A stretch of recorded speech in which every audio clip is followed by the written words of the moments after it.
Why do we have to deify Jesus? Why can't he just be another prophet? I don't deify Jesus. Jesus deified himself. After his resurrection, when Thomas saw him, Thomas hit the floor and said, "My Lord and my God." And Jesus accepted that worship as appropriate. But you're taking that out of context. When Thomas said that, I forgot the exact passage, but he's just exclaiming because he saw something that was very shocking, and he exclaims, "My Lord," just like we do. Whenever we see something surprising, we say, "Oh my God, oh my Lord." You got to be kidding. Can you read the passage for me? Fine, then you read what goes right after that. Jesus says, "You believe because you've seen. Blessed are those who believe, even though they've not seen."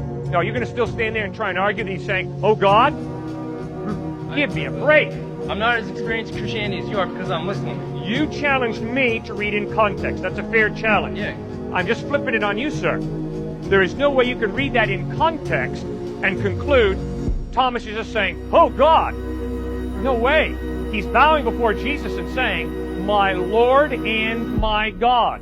And then Jesus says, "You believe because you've seen. Blessed are those who will believe even though they've not seen." What is the context of the passage? Why is Thomas saying that? Could you Thomas is saying that because Jesus Christ is risen from the dead, and all of a sudden he's standing before him.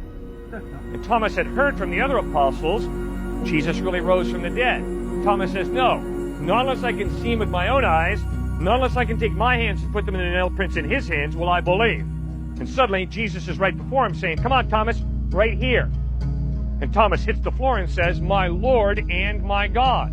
You believe in God now because you have seen. No, in me. Thomas wasn't an atheist. Thomas was doubting Jesus. Okay. When he sees Jesus risen from the dead, he no longer doubts Jesus. He believes in Jesus. He believes he's a prophet of God. Why is that? No, he believes he's Why? God. He doesn't say, "Oh, my prophet." He says, "My Lord and my God." But, I mean, you're looking at it like that because... worship of Germany. That's correct. Would you call him a prophet? Yeah, I sure would. A false prophet.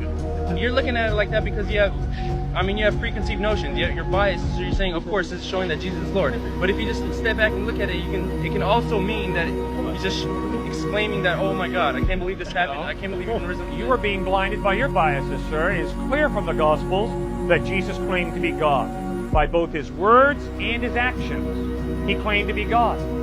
John 8:58, Jesus says, "Before Abraham was born, I am." His Jewish listeners had no problem understanding what he was claiming. They proved it by picking up stones to stone him for blasphemy. John 10, Jesus says, "I and the Father are one." His Jewish listeners have no problem understanding him. They pick up stones to stone him for blasphemy. He doesn't step back and say, whoa, time out. We all are part of God. No.